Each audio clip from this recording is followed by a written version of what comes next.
నమస్తే అండి. మీ అందరి మంచి ఆరోగ్యం కోరుకుంటూ మీ ఫ్యామిలీ డాక్టర్ కృపా బజాజ్. ఫిబ్రవరి 28వ తారీఖున భారతదేశ ప్రధాని నరేంద్ర మోడీ గారు హెచ్పివి వ్యాక్సినేషన్ డ్రైవ్ ని అజ్మీర్ రాజస్థాన్ నుంచి స్టార్ట్ చేశారండి. ఇది ఎంతో హర్షించదగ్గ విషయం. ఎన్నో రోజుల నుంచి గైనకాలజిస్ట్ అసోసియేషన్ కానీ క్యాన్సర్ డాక్టర్స్ అసోసియేషన్ కానీ ఎంతో స్ట్రాంగ్ గా రికమెండ్ చేసినా సరే ఇంప్లిమెంట్ అవ్వండి. ఇప్పుడు ఇంప్లిమెంట్ అవ్వడంతో అందరూ ఎంతో హర్షం వ్యక్తం చేస్తున్నాం. అయితే ఈ వ్యాక్సినేషన్ డ్రైవ్ గురించి అనౌన్స్ చేసినప్పటి నుంచి నాకు ఎన్నో మెసేజెస్, అసలు హెచ్పివి వ్యాక్సినేషన్ చేయించుకోవచ్చా, హెచ్పివి వ్యాక్సినేషన్ చేయించుకుంటే ఎన్నో సైడ్ ఎఫెక్ట్స్ అంట కదా, హెచ్పివి వ్యాక్సినేషన్ చేయించుకుంటే పిల్లలు కూడా సరిగ్గా పుట్టారంట కదా అని ఎంతో మంది ఎన్నో మెసేజ్లు పెడుతూ ఉన్నారు. పబ్మెడ్ లో ఆర్టికల్ కూడా ఉందని షేర్ చేశారు.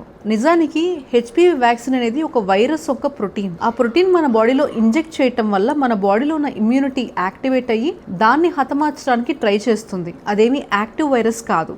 ఆ వ్యాక్సిన్ తీసుకోవడం అబ్సల్యూట్లీ సేఫ్.